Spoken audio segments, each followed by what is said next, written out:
The diplomatic transport shook violently as red lights flashed throughout the corridor, grabbed onto a wall panel to keep from falling as the floor tilted beneath his feet.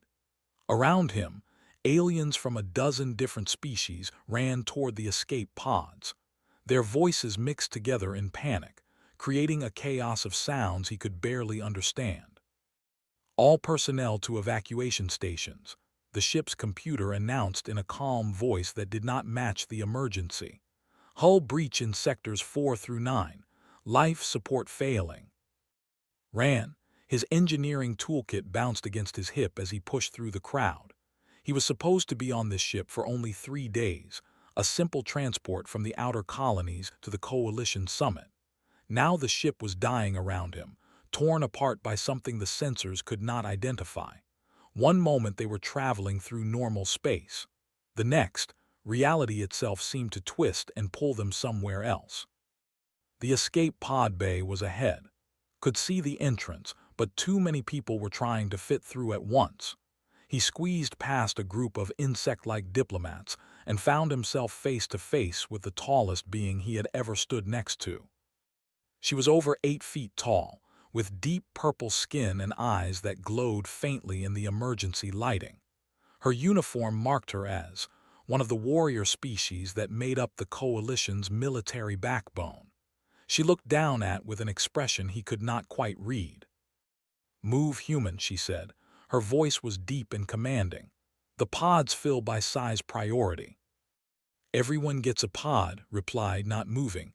"That's the protocol." Another violent shake threw them both against the wall. The ship's hull groaned like a living thing in pain. The woman recovered first and grabbed his arm. Her hand was large enough to wrap completely around his bicep. "No time for arguments," she said, and pulled him toward the nearest pod. They tumbled inside together. 2 other crew members tried to follow, but the pod's door sealed automatically. Through the small window, saw their shocked faces as the pod ejected from the dying ship. The force of launch pushed him back into his seat. Next to him, the woman strapped herself in with practiced efficiency. "I am," she said as the pod stabilized. "Diplomatic guard, second class." "Engineer." He looked at the pod's control panel. Warning lights blinked across the display. "We have a problem." "Of course we do," said. She leaned forward to examine the controls, her large frame making the pod feel even smaller. "What now?" "The navigation system is damaged. We are not heading toward the main crash site." Fingers moved across the touch screen trying to correct their course. Nothing responded properly. "The others will land together. We will be somewhere else." Was quiet for a moment. Then she said, "How far off course?" 500 kilometers, maybe more." "Can you fix it?" Tried several more commands. The pod ignored all of them. Through the window he could see a planet below, growing larger as they descended. It was mostly brown and gray, with patches of sickly green scattered across its surface. "No," he finally answered. "The system is completely offline. We need to prepare for landing." The pod hit the atmosphere hard. Fire surrounded the window as friction heated the outer hull. Gripped his seat and hoped the heat shields would hold. Beside him sat perfectly still, her face calm despite the violence of their descent. They crashed into the planet's surface with bone-rattling force. The pod bounced twice before sliding to a stop. Everything went silent except for the cooling clicks of hot metal and the sound of heavy breathing. "You are injured?" asked. Checked himself. "A few bruises, nothing serious. I am fine, you." "Do not injure easily." She unstrapped and pushed the pod door open. It moved with a hiss of equalizing pressure. "Come, we need to assess our situation." Outside, the planet looked even worse than it had from space. The sky was a dull orange color, and the air smelled like rust and old chemicals. Rocky terrain stretched in every direction, broken only by the ruins of ancient buildings. Whatever civilization had existed here was long gone. Pulled out his scanner and activated it. The device flickered but worked. "Atmosphere is breathable. High mineral content, some toxins, but nothing immediately dangerous. Temperature is acceptable. Water sources are available but will need filtration. Walked around the pod examining their supplies. She pulled out a small crate.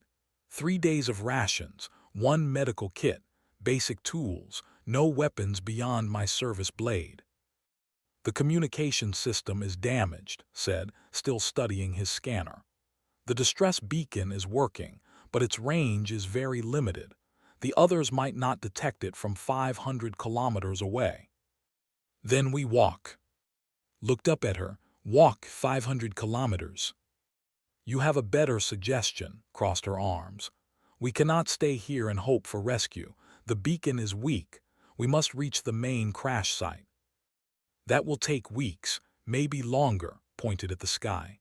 And look at those clouds, they are not normal. Something is wrong with this planet's weather. As if responding to his words, the first drops of rain began to fall. Where they hit the ground, small wisps of smoke rose up. Held out his scanner and let a drop hit it. The device beeped urgently. Acid rain, he said. Mild but enough to cause problems. We need shelter before it gets heavier. Looked around at the empty landscape. Where do you suggest we find shelter, human? Studied the ruins in the distance. They were perhaps a kilometer away, large structures that still had partial roofs. There, those buildings. If we move now, we can reach them before the rain gets worse.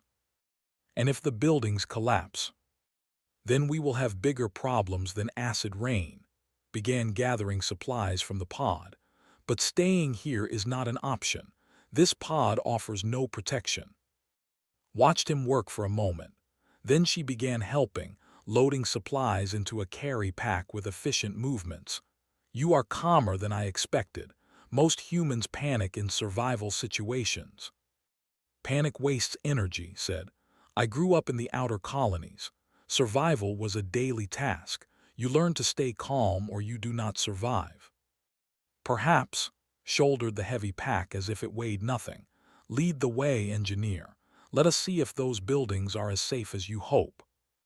They set out across the rocky ground as the rain began to fall harder. Behind them, the escape pod sat alone and broken. Ahead, the ancient ruins waited in silence. Did not know what they would find there, but he knew one thing with certainty. This planet held secrets, and some of those secrets might not want to be discovered. The acid rain fell harder and reached the ruins.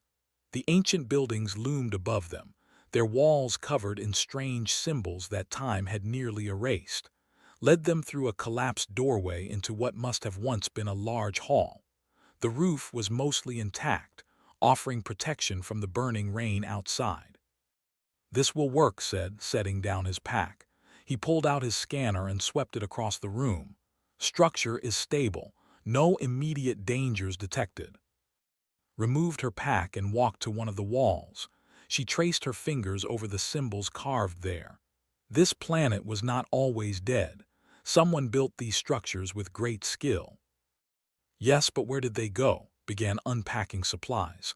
And more importantly, why did they leave? The rain pounded against the roof above. Through gaps in the ancient stone, small streams of acidic water dripped down. Moved quickly, using pieces from the escape pod to create a covered area where they could rest safely. He worked with focused efficiency, measuring angles and testing stability before securing each piece. Watched him work. You do this often, build shelters from nothing. Often enough. Drove a support beam into place using a rock as a hammer. When I was young, my colony suffered a reactor failure. Power went out. Life support failed. We had to survive using whatever we could find until rescue arrived. It took 3 weeks. How old were you? 12. Was quiet for a moment, and you survived. Obviously. Tested the shelter by pushing hard against it. It held firm. Humans are good at surviving, we have to be. We are not as strong as other species, not as fast, not as resilient, so we adapt. We learn, we use what we have. An interesting philosophy. Moved to help him secure the last section. Though I wonder if it is enough on a planet like this. As if to answer her question, a sound echoed from somewhere in the ruins.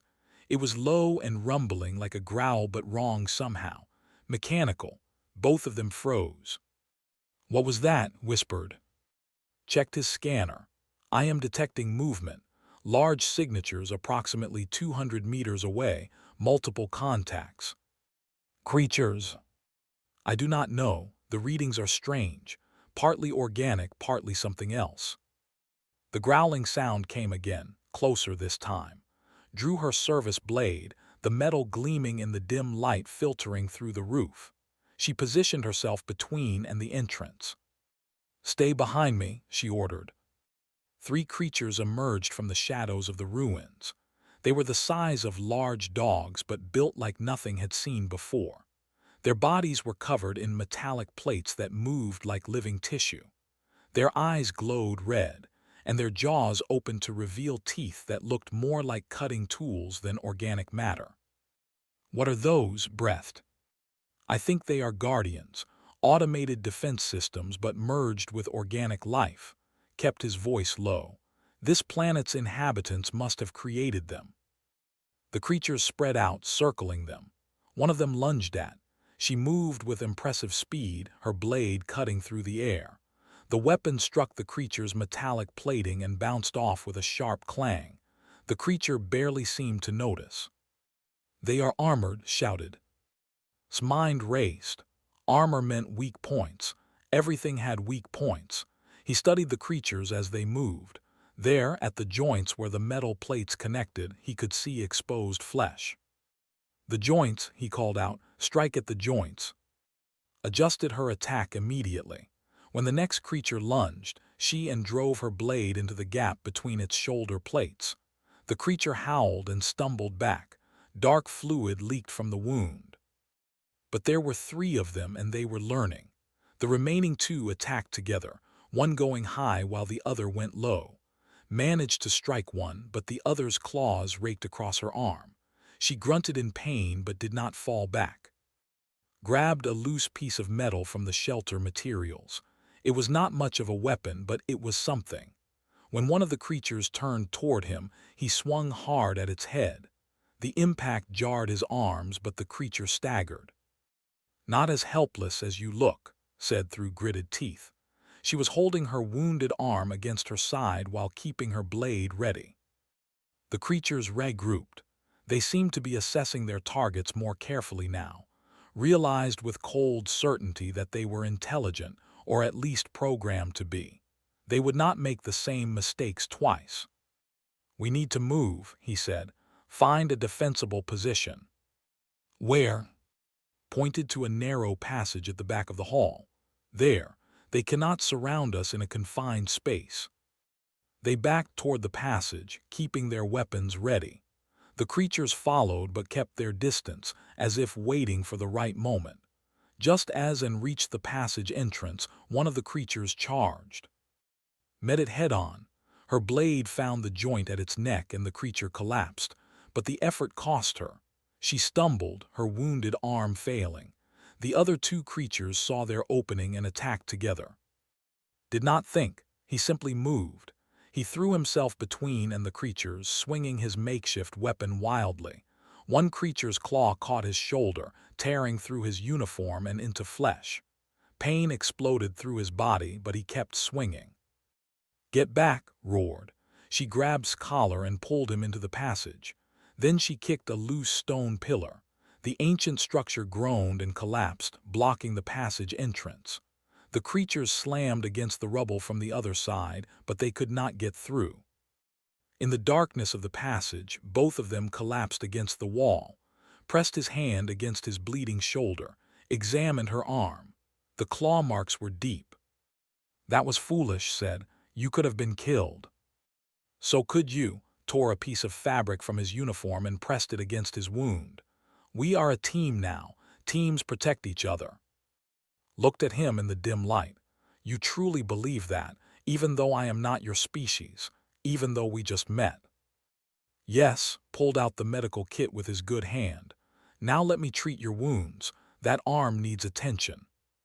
Hesitated, then extended her injured arm. As cleaned and bandaged the wound with careful precision, she said quietly, "Your species is strange.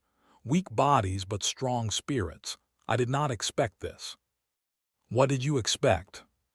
"That you would run, that you would save yourself." She watched him work.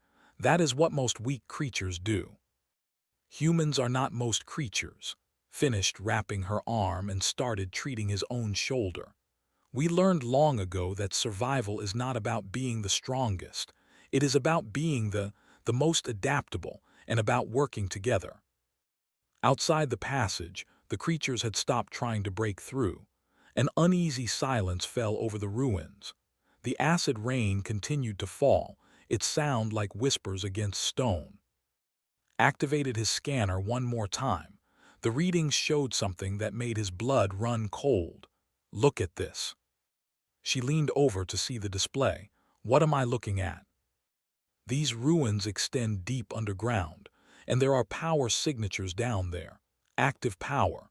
After 1,000 years, something is still running." What could still be active after so long? Looked at the blocked passage behind them. Whatever created those creatures, whatever system is keeping this planet's defenses operational. He met her eyes. This planet was not abandoned, it was locked down, and we just triggered its security system. Morning came slowly to the dead planet. The acid rain had stopped, leaving everything covered in a thin layer of chemical residue, and emerged from the passage carefully, weapons ready. The creatures from the previous night were gone, leaving only dark stains on the stone floor where one had died. "We need water and food," said. Her wounded arm was stiff but functional. "Our rations will not last long." Scan the area. There is a water source 300 meters north, but we need to explore those underground areas. If something is still active down there, it might have what we need. Or it might have more of those creatures. Possibly, but staying on the surface guarantees we will die slowly. Going underground at least gives us options. Pointed at a stairway carved into the floor at the far end of the hall. "That leads down. My scanner shows it connects to the active systems." Considered this. "You make a fair argument, but we go carefully, and if I say we retreat, agreed." Agreed. They descended into darkness.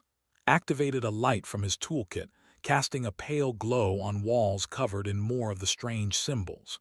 The stairs went deep, far deeper than seemed necessary for any normal building.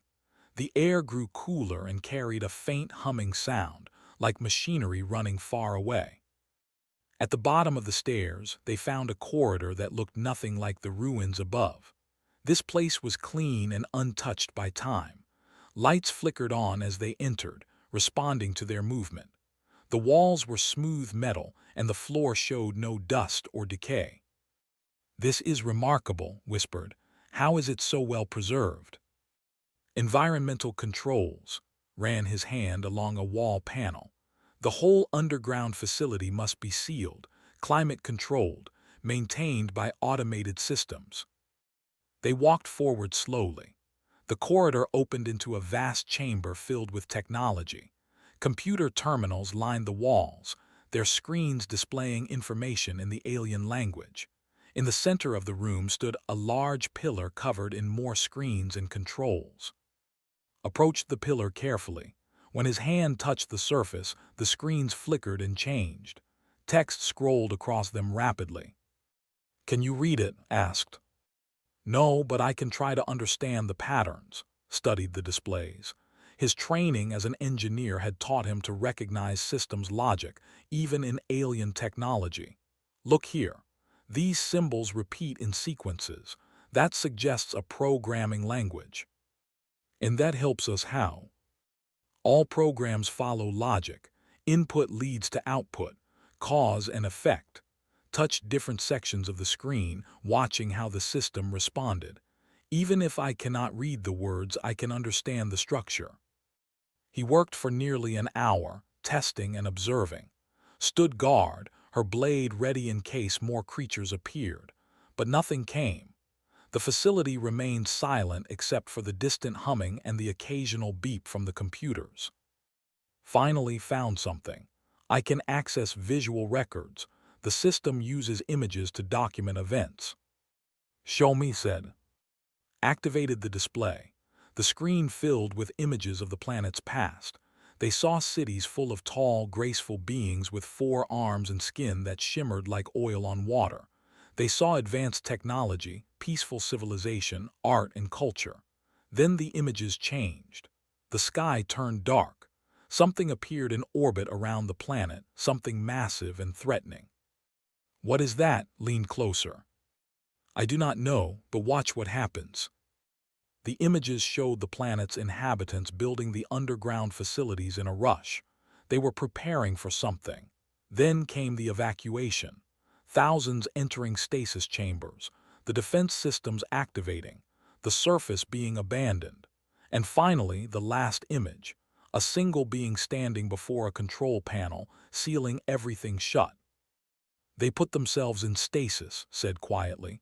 They were not running away, they were hiding, waiting for the danger to pass. But the danger did pass. Whatever threatened them is long gone. Why did they not wake up? Manipulated the controls again. More information appeared. His expression grew grim. The system that was supposed to wake them failed. A malfunction. They have been asleep for over 1,000 years, and the automated systems kept running, protecting them from a threat that no longer exists. Can we wake them? I do not know. The stasis controls are deeper in the facility, but there is another problem, pointed at a warning display. The defense system is still active. It thinks we are intruders. Those creatures we fought were just the beginning. If we go deeper, the system will send more. Was quiet for a moment. Then she said, we should leave. This is not our concern. We need to reach the main crash site and get rescued. We cannot just leave them, protested. They have been trapped here for 1,000 years. They are not our responsibility. Our responsibility is to survive and report back to the Coalition. The Coalition would want us to help. The Coalition would want us alive. Turn to face him directly. I understand your compassion, human. It is admirable, but it is also dangerous. We are injured, low on supplies, and being hunted by automated defenses. We cannot save them if we are dead. Knew she was right logically. The smart choice was to leave to save themselves, but something in him rebelled against that logic. What if it was your people in those chambers?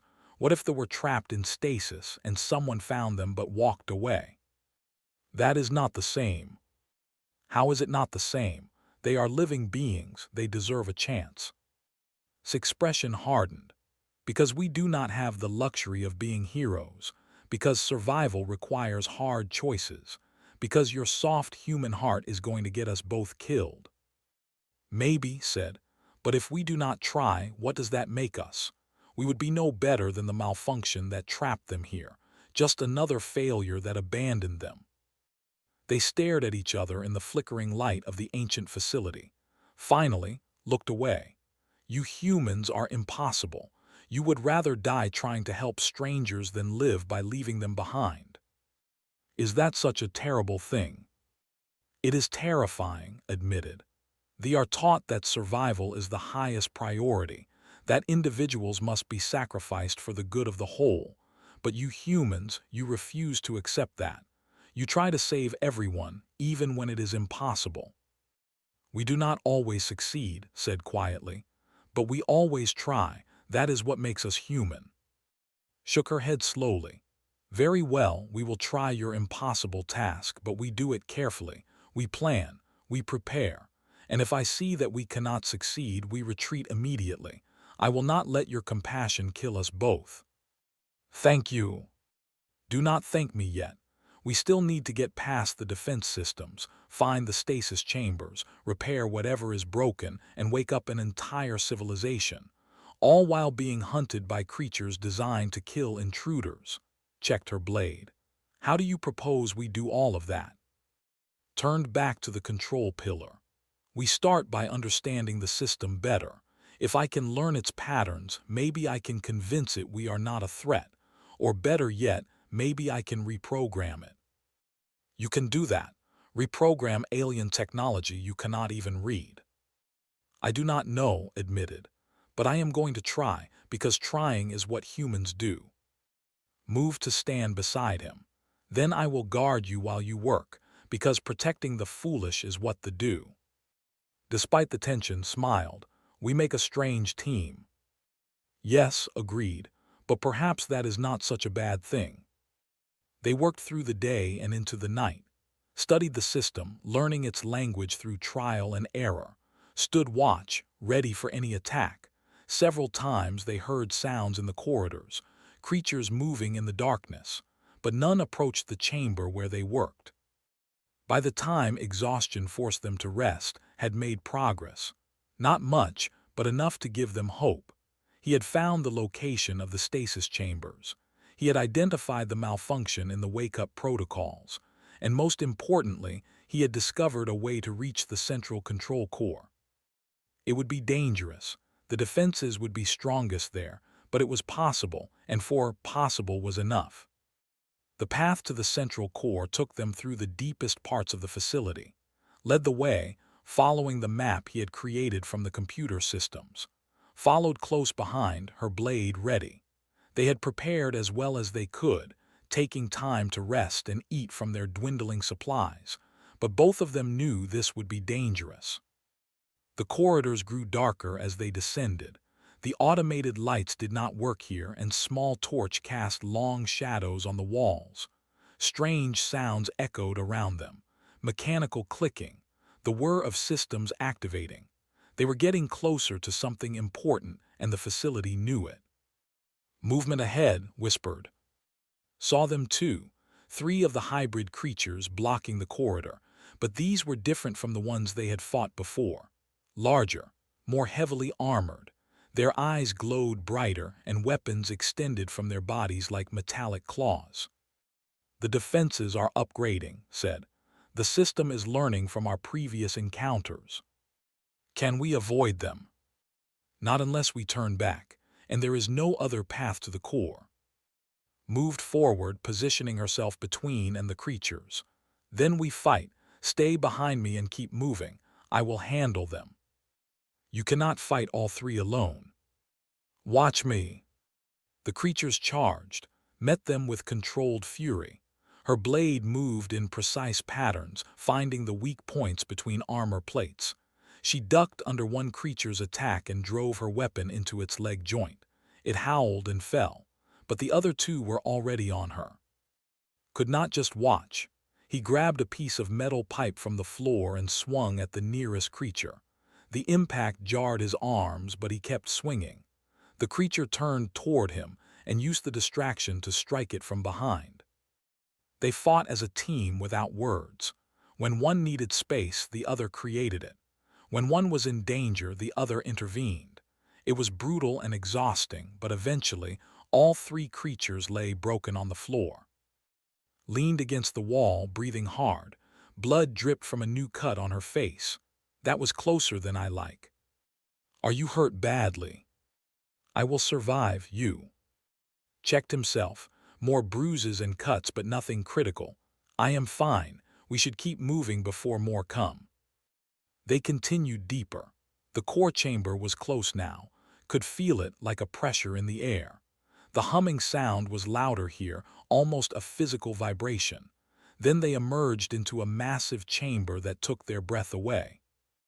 The core was enormous. It rose from floor to ceiling, a pillar of light and technology that pulsed with energy. Around it, walkways connected to control stations at different levels. And below the core, visible through a transparent floor, were rows upon rows of stasis chambers. Thousands of them. The entire civilization sleeping and waiting. By the stars breathed, there are so many. Approached the nearest control station. Screens activated at his touch, displaying information in the alien language he was slowly learning to understand. The system is stable. The chambers are undamaged. The people inside are alive. Then why can they not wake? Because of this. pointed at a specific display. The wake protocol requires authorization, a code or signal that was supposed to come from outside. When the threat ended, someone was supposed to send the all clear. But no one did. The system has been waiting for 1,000 years for permission that will never come. Can you override it? Maybe, but it will require direct access to the core's programming. Looked up at the massive structure. I need to interface with it directly. As if the system heard him, a panel opened in the core. Inside was a connection port. But between them and the core, defense drones began emerging from hidden compartments. Dozens of them. Small flying machines armed with energy weapons. Of course it would not be that easy, muttered. She raised her blade. Go, I will hold them off. There are too many. I know, but you are the only one who can finish this, so go now. Hesitated, then he ran. He sprinted across the walkway toward the core while behind him engaged the drones. Energy blasts lit up the chamber. He heard her shouting, heard the clang of metal on metal. But he did not look back. He had to focus. He reached the core and connected his portable computer to the interface port. Data flooded his screen. The system was vast and complex, layers upon layers of security and protocols. He had to find the wake-up function and override its authorization requirement. A blast of energy struck the walkway near him. The drones were getting past. She was fighting magnificently, but there were simply too many. Forced himself to concentrate on the code. There he found it, the authorization protocol. It was elegant in its complexity, designed to prevent exactly what he was trying to do. But every system had weaknesses. Every program had gaps in its logic. He just had to find them. His voice was strained. I cannot hold them much longer. Almost there. He worked faster than he ever had before. His fingers flew across the keyboard, writing code to bridge the gaps, creating bypasses around the security. It was messy work, not elegant at all. But it did not need to be elegant. It just needed to work. Another energy blast, closer this time, felt heat on his back. One of the drones had gotten through. He turned to see it hovering right behind him, weapon charging for a killing shot. Then was there. She had thrown her blade like a spear and it struck the drone perfectly, sending it crashing down. But now she was unarmed, facing a dozen more drones with nothing but her fists. Finish it, she roared. Turned back to his work. One more bypass, one more override. The system fought him every step, but he pushed through. And then, suddenly, it was done. The authorization protocol accepted his makeshift solution. The core pulsed brighter. It worked, he shouted. But the system was not satisfied. New alarms blared. The drones stopped attacking and retreated. For a moment, thought he had succeeded. Then he saw what the system was really doing. It was going to self-destruct. Rather than allow unauthorized access, it would destroy itself and everything in the facility. The stasis chambers, the people inside, all of it would be lost. No, his hands moved desperately across his computer. He had to stop it. Had to convince the system that he was not an enemy. But how do you convince a machine? Then he understood. The system was not trying to destroy everything. It was trying to protect everything. That was its primary function, protect the sleepers. So what if instead of fighting the system, he helped it? Quickly modified his code. Instead of just overriding the authorization, he created a new protocol. One that recognized him and as guardians, not threats. One that made them part of the protection system itself. The core flickered, processing, analyzing. The self-destruct countdown continued. 10 seconds, 9, 8. Whatever you are doing, do it faster, called. 5 seconds, 4, 3. The core pulsed once more. Then the alarm stopped. The countdown halted, and the display changed to show a new message. A message that even could understand. It showed two figures, him and marked with the symbol for guardian. It worked, said in disbelief. It actually worked. The drones did not attack. Instead, they returned to their compartments. The core's light shifted from warning red to calm blue, and throughout the chamber the stasis pods began to activate. One by one, their occupants started to wake. Climbed up to stand beside, she was bleeding from multiple wounds, exhausted from the fight, but she was smiling. "You did it. You stubborn, impossible human. You actually did it." "We did it," corrected. "You kept them off me long enough to finish." They stood together and watched as the first of the sleepers emerged from their chambers, confused and weak after 1,000 years, but alive. One of them, an elder with faded shimmer skin, looked up at and standing by the core. The alien's expression was one of wonder and gratitude. "I think we just made first contact," said quietly. "Yes," agreed, "and I think they are very happy to be awake." The elder approached slowly, moving with the care of someone relearning how to walk. When it reached them, it placed one of its 4 hands on shoulder and another on's. It spoke in a language they could not understand, but the meaning was clear. "Thank you." Felt tears in his eyes. All the pain, all the danger, all the impossible effort. It had been worth it. They had saved an entire civilization from eternal sleep. And somewhere above them, he knew the facility was sending out a powerful signal. A signal that would reach far into space. A signal that would bring the coalition, bring rescue, bring hope. They had done the impossible, together. The facility came alive in ways had not imagined possible. As more of the sleepers woke, the ancient systems responded to their presence. Lights grew brighter. The air became fresher. Even the corridors seemed less threatening, as if the building itself was waking up from a long nightmare. And watched from the core chamber as the civilization stirred back to life. The sleepers moved slowly at first, their bodies needing time to recover from stasis. But they helped each other with gentle care, speaking in their musical language and supporting those who were weakest. The elder who had thanked them earlier approached again. This time, it carried a small device that it held out too. When he took it, the device projected images between them, a translation system. "You are not of this world," the elder said through the device. The words came out slightly mechanical but clear. "Yet you woke us. Why?" "Because it was right," answered simply.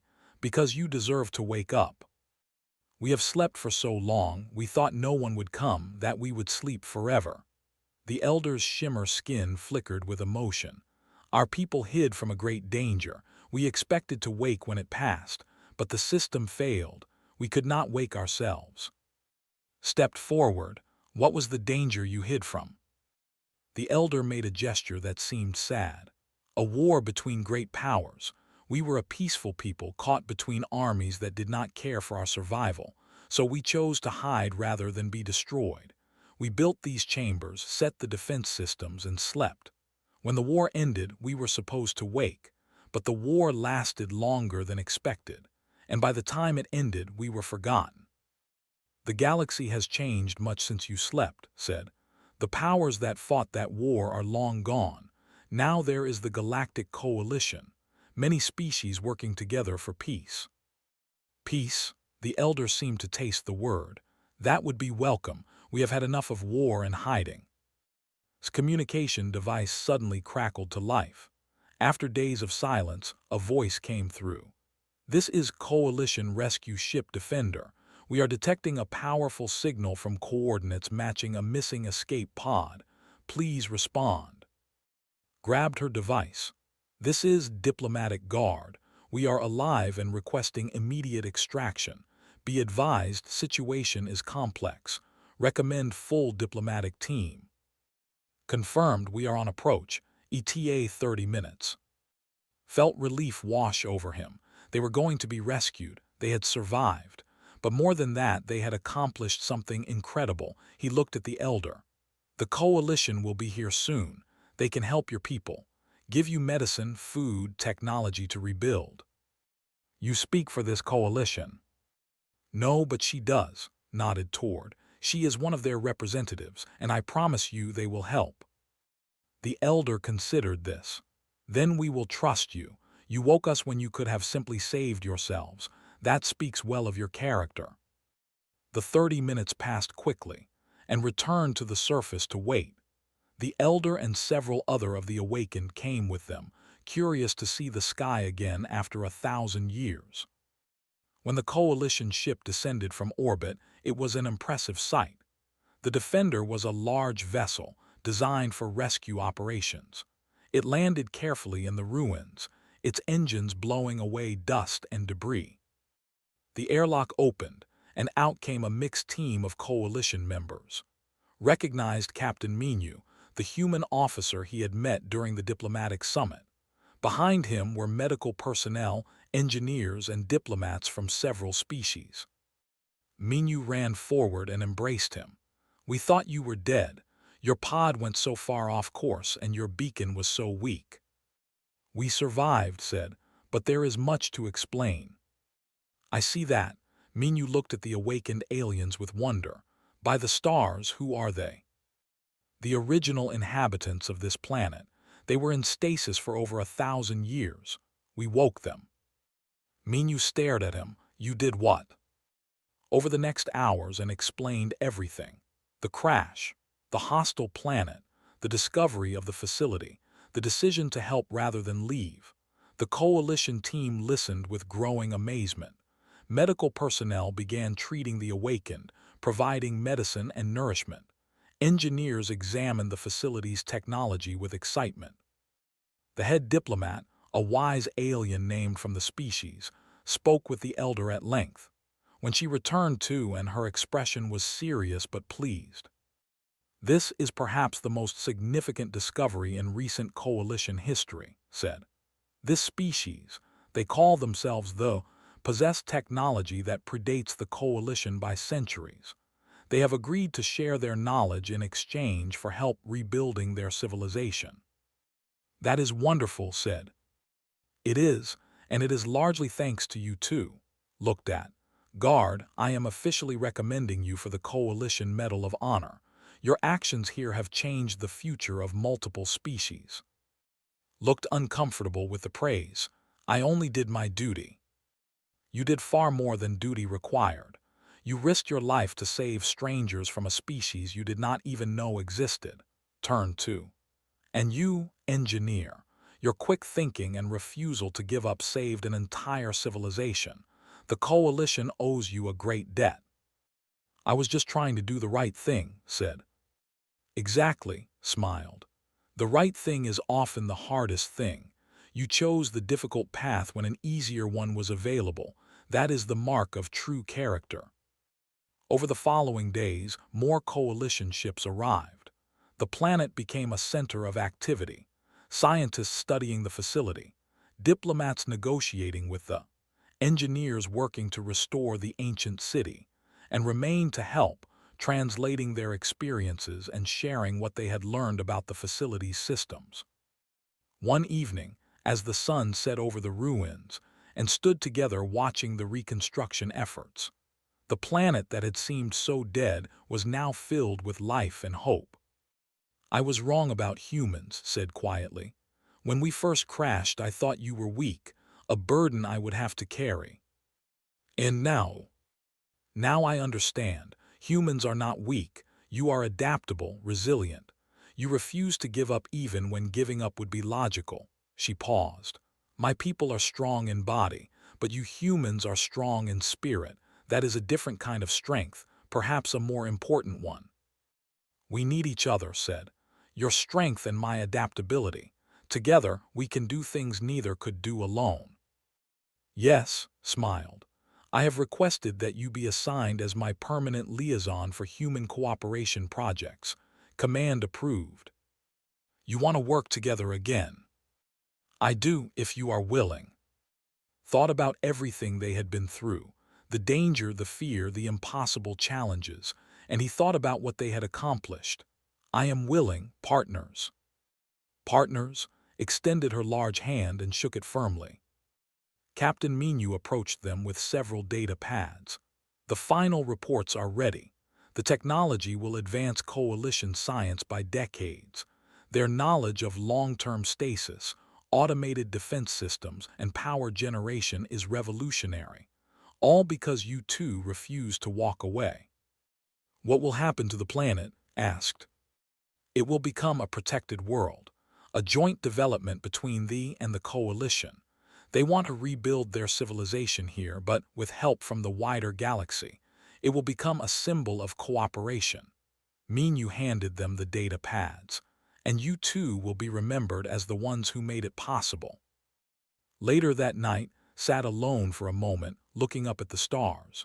He thought about the scared engineer who had crashed on this planet, about the impossible situation they had faced, about the choice to help when leaving would have been safer. He thought about what it meant to be human, not the strongest, not the fastest, not the most advanced, but stubborn, creative, unwilling to abandon others, willing to try the impossible. And he realized that was enough. Being human was enough. Found him there. What are you thinking about? About home.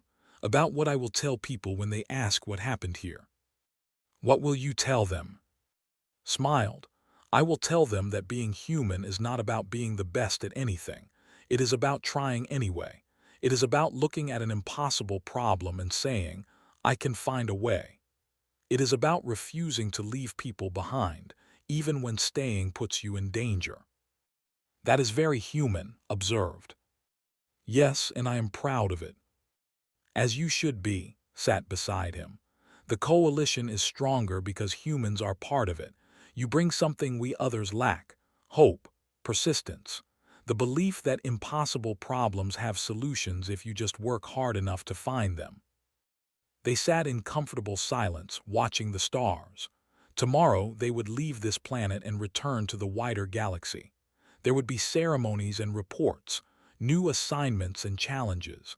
But tonight they simply rested, two unlikely friends who had faced the impossible and won. Above them the stars shone bright, and somewhere among those stars the word was spreading. The story of a human and a who saved a lost civilization.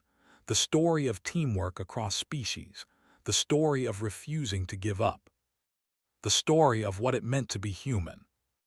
And throughout the galaxy, other species listened to that story and began to understand.